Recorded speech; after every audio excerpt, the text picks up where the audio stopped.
Guys, আজকে আমরা বুলুর baby দেখে আসি। বেবি এখানে বসে আব্বুরা খায় আর ওরে খাবার দেয়, খায়। এখানে বসে রোদে খাওয়ার জন্য আরাম করে।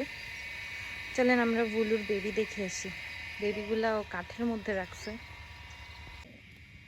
আচ্ছা, তোমরা কি বুলুর বেবি?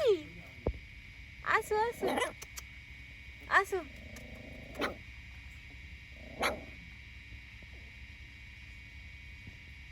কয়টা বেবি? হ্যাঁ, তোমরা কি বুলুর বেবি?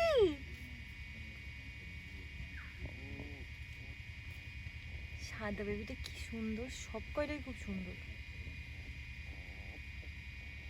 ওরে বাবা রে, বুলু আয়।